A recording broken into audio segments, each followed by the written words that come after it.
नमो श्री गोगा देवाय नमः।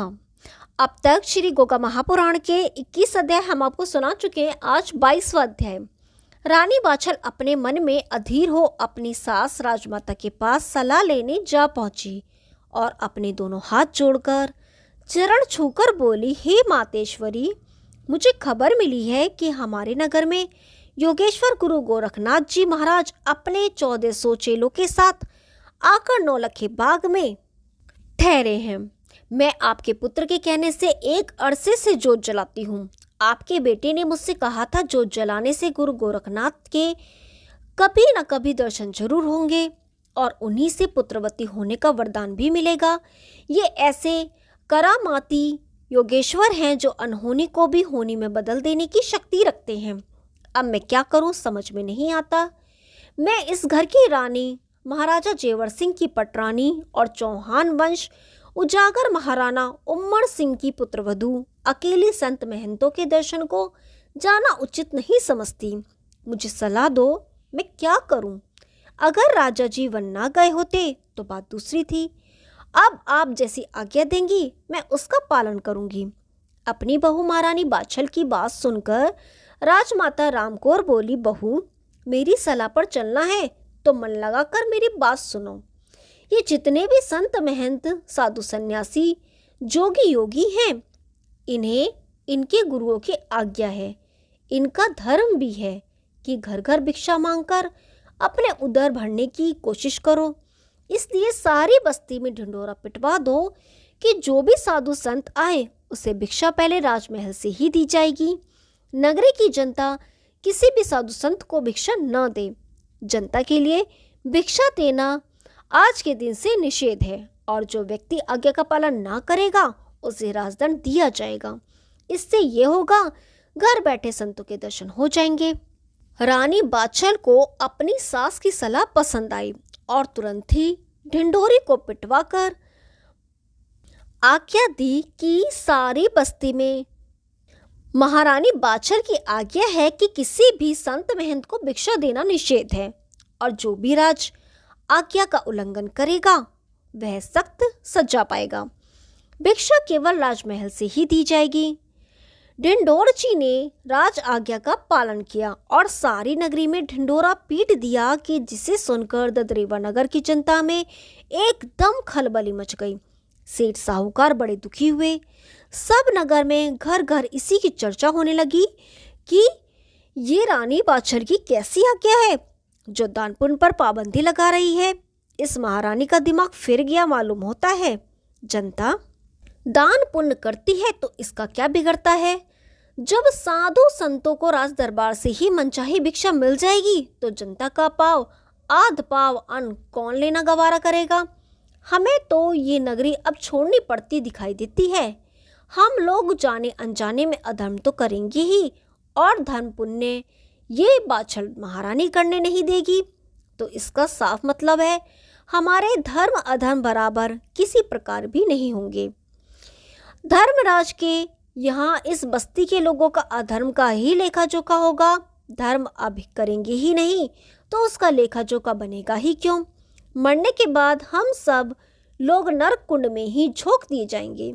स्वर्गलोक में सिर्फ राज परिवार का ही अधिकार होगा और इसी प्रकार वहां भी अधिकार जमाया जाएगा जिस प्रकार इस नगरी में जमाया जा रहा है। ऐसा अंधेर तो कभी नहीं हुआ जैसा ये रानी बाछल करने को तैयार है।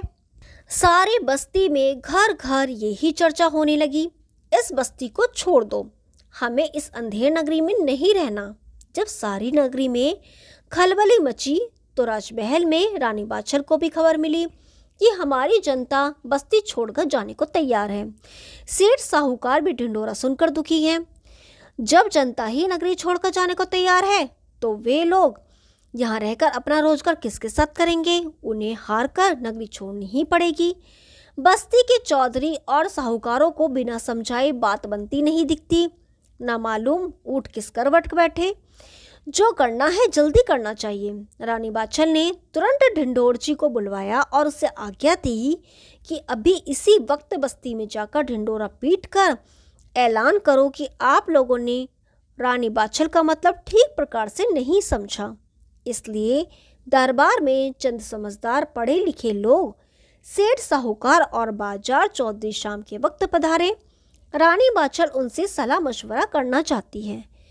ढिंडोर जी ने तुरंत ही राज आज्ञा का पालन कर ढिंडोरा पीटकर बस्ती की सब जनता को रानी बाछल का हुक्म सुना दिया। रानी बाछल की आज्ञा का ढिंडोरा सुनकर बस्ती के चुने इज्जतदार सज्जन, पंच, सरपंच, चौधरी, सेठ साहूकार शाम को ठीक समय पर दरबार में पधारे। रानी बाछल ने जलपान देकर सबका सम्मान कर हाथ जोड़कर बोली, हे बंधु बांधवों, मुझे पता है आप लोग एकदम मुझसे नाराज हो गए हैं और बस्ती छोड़कर जाने को तैयार हैं। सो मुझ अबला नारी को आपने समझने में भूल की है। मुझे पता लगा है कि मैंने जो आप लोगों को दान पुण्य करने को मना किया है उसके कारण आपको ठीक प्रकार से समझाया नहीं गया है। सो आप ध्यानपूर्वक सुने। हमारे इस धर्मात्मा नगरी में संत महात्माओं की बहुत बड़ी जमात पधारी है। ये सब संत लोग योगीराज गोरखनाथ जी महाराज के शिष्य हैं। इनकी तादाद लगभग 1400 के आसपास है। आप उनसे परेशान ना हो और वह आप सज्जनों को परेशान ना करें, इसलिए राज दरबार से ही भिक्षा देने का ऐलान कराया गया था। परंतु आप लोगों की नाराजगी दूर करने के लिए यह फैसला ठीक रहेगा कि पहले राजभवन से भिक्षा दी जाए, फिर बस्ती से आप लोग भी भिक्षा दे सकते हैं। रानी बाछल की बात सुनकर पंच लोग आपस में कानाफूसी करने लगे कि भाइयों, बात तो वही की वही रही। एक हाथ से कान न पकड़ा, दूसरे से जा पकड़ा। जब महात्मा लोगों को राजमहल से मनचाही भिक्षा मिल जाएगी तो हमारा पाव आध पाव अन्न कोई क्यों लेगा? यहाँ बात कुछ बनती नजर नहीं आती। अपने संगी साथियों की बातें सुनकर बड़े बूढ़े पुराने अनुभवी सरपंच बोले, महारानी बाछल, तुम हमारी बेटी के समान हो। हमारे साथियों का विचार है, बात जहाँ की तहाँ रही। जब संतों महंतों को राज दरबार से ही भरपूर भिक्षा मिल जाएगी तो हमारा पाव आध पाव अन्न लेना कैसे सुहाएगा? ये कोई पेशेवर भिखारी तो है नहीं जो मनो अन्न जमा करके मंडी में बेच आएंगे और उस मुफ्त जैसी कमाई को जुए व शराब में बर्बाद कर देंगे। ऐसे लोगों को तो अपने दरवाजे पर खड़ा ही कौन होने देता है। उनका दाव लग जाए तो जूता, चप्पल, थाली, लोटा, बर्तन, भाड़े, कपड़ा लत्ता सब चुरा ले जाते हैं। वह महान पाप के भोगी होते हैं। किसी ने क्या ठीक ही कहा है, लोभी गुरु लालची चेला दोनों नरक में ठेलम ठेला। और भी सुनो, पानी पियो छान कर और दान दो पहचान कर। ये जो गुरु गोरखनाथ जी महाराज के चेले हैं, इन लोगों के आने का हमें भी बहुत दिनों से इंतजार था कि योगेश्वर गुरु गोरखनाथ की जमात एक दिन हमारे नगर में जरूर आएगी। जिसे पता भी नहीं था उसे अब तो पता पड़ ही गया है। सबको बड़ा उत्साह है। सबने अपनी अपनी श्रद्धा अनुसार अन्न, धन, बर्तन, कपड़े, रुपया, पैसा जमा कर रखा है इसी दिन के लिए कि संत महंतों के दर्शन कर उनके उपदेशों का लाभ उठाएंगे और दान धर्म करके पुण्य के भी भागी बनेंगे, जिससे यमराज हमें वैतरणी नदी पार करने से ना रोके। आशा है महारानी जी मेरा मतलब समझ गई होंगी और उचित आज्ञा देकर अपनी जनता को शुभ काम करने को मना ना करेंगी। अपनी प्रजा को दान पुण्य करने दे, जिससे धर्म की बेल बढ़े और जनता का उत्साह दुगना हो। सरपंच चौधरी की बात सुनकर महारानी बाछल बोली, बुजुर्गवार, आप मेरे पिता के समान हैं और आप मुझे अपनी बेटी भी मान चुके हैं। आपने दुनिया देख रखी है और मैं ना समझ अबला नारी हूँ। जैसा आप उचित समझे आप फैसला कर दे। मुझे आपकी आज्ञा परम पिता परमात्मा के समान शिरोधार्य है। मेरा कुछ उद्देश्य था, परंतु जैसी पंचों की इच्छा वैसी मेरी भी इच्छा। महारानी बाछल की बात सुनकर सरपंच महोदय बोले, महारानी, तुम तो बेटी बनकर छूट गई और मुझे धर्म संकट में फंसा दिया। मनुष्य क्या कर सकता है, प्रभु इच्छा ही बलवान है। अच्छा भाइयों, अब मैं फैसला करता हूँ। हमारी धर्मपरायण महारानी का क्या उद्देश्य है उसे भी हमें क्यों जानने की दुविधा में पड़े। राजनीति जानना राजा लोगों का काम है। मैं अपनी तुच्छ बुद्धि अनुसार फैसला देता हूँ कि हम लोगों को जो भी दान पुण्य करना है वह सामान राज दरबार में आकर जमा कर दो।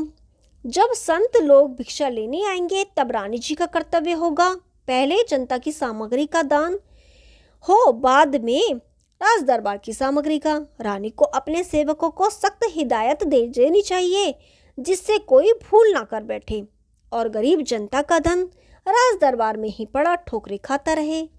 इस पाप के भागी वही जिम्मेदार लोग होंगे जो आदेश का पालन करने में लापरवाही बरतेंगे। इसमें हमारी महारानी जी को कोई ऐतराज ना होगा और हम सब भी व्यर्थ परेशानी से बच जाएंगे।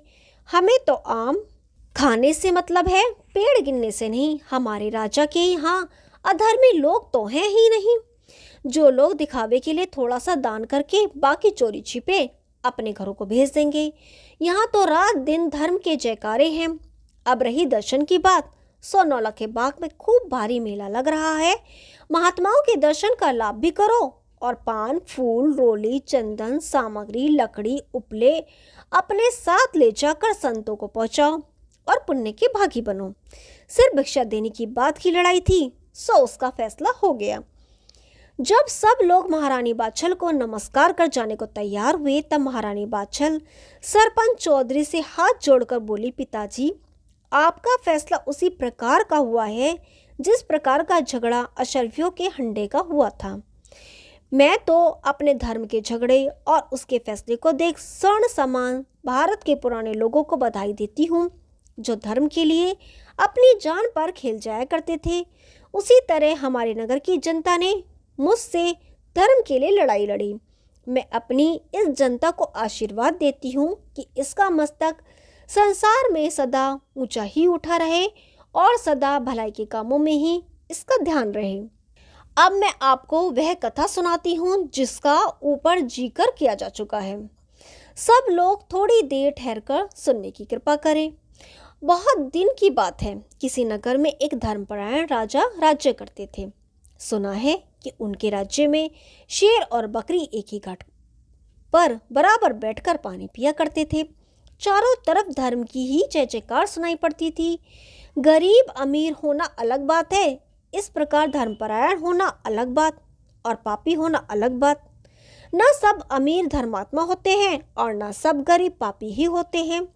अपनी जमीन एक धनी बनिए के हाथ बेच दी।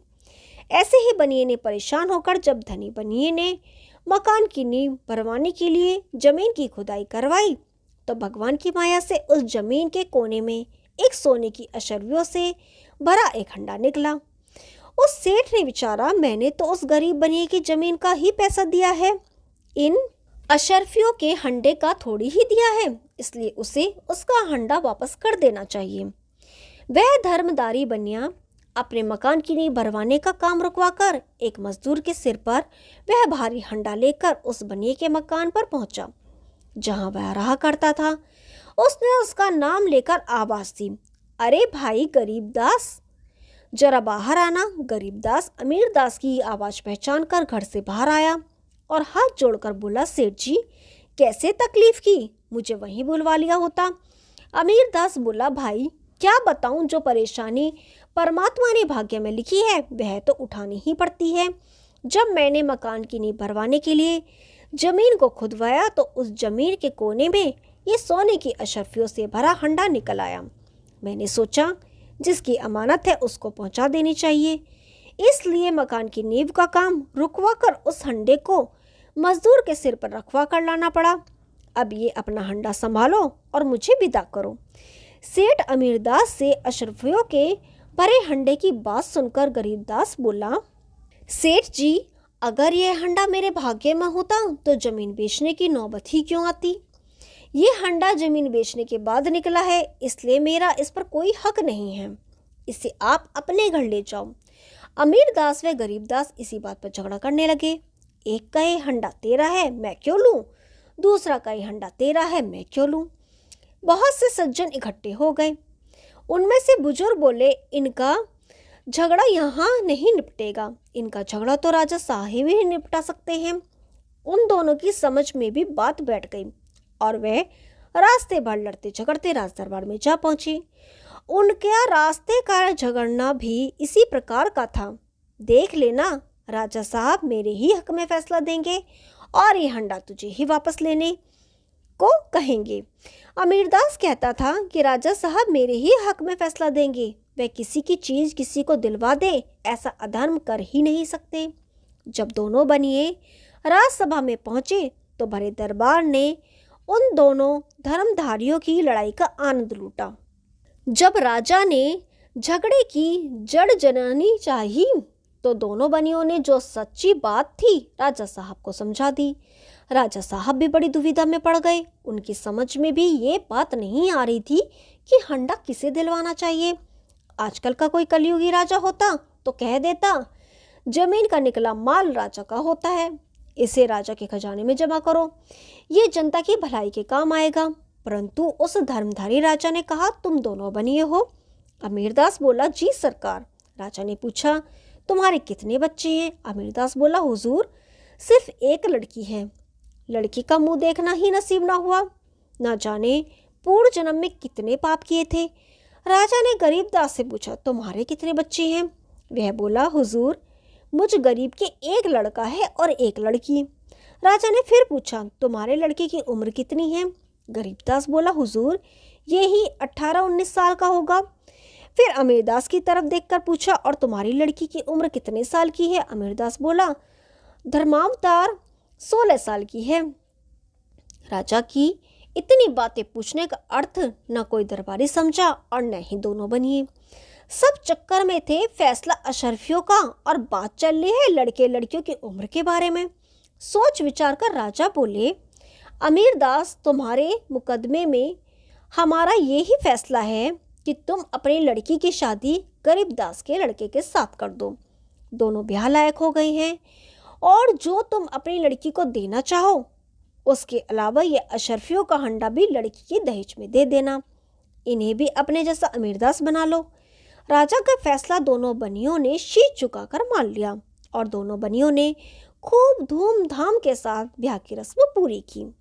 अमीरदास ने गरीबदास को बहुत सा दहेज भी दिया। इसके अलावा अशरफियों के हंडे के साथ वह मकान की जमीन भी लड़की के दहेज में दे दी जिसमें अशरफियों का हंडा निकला था। गरीबदास भी अमीरदास जैसा अमीर बन गया। उसने दहेज में मिली जमीन पर हंडे से निकली अशरफियों की शानदार कोठी बनवाई। ऐसी कोठी नगर में दूर दूर तक नहीं थी। वह कोठी उसने अपने बेटे बहू को देकर स्वयं अपने पुराने मकान में ही रहकर प्रभु का भजन करता रहा। अमीरदास की लाडली बेटी खूब बढ़िया कोठी में आराम से रहती। सो हे पिताजी उस राजा के राज्य जैसी ही जनता हमारी बस्ती ददरेवा की है जिसने अपने धर्म पुण्य करने के हक तो छीनता हुआ देख खूब हंगामा मचाया और आप सज्जनों को फैसला करना पड़ा। रानी बाछड़ की बात सुनकर सब पंच लोग विदा हुए और बस्ती भर की सब जनता ने अपने अपने घर से धन में देने योग्य वस्तु राज दरबारियों का संभलाव दी। किसी ने भी देरी नहीं की। व्यर्थ समय बर्बाद करने से लाभ ही क्या था। ओम श्री गोगा देवाय नमः। इसका आगे का भाग कल सुनाएंगे। तब तक के लिए नमस्कार।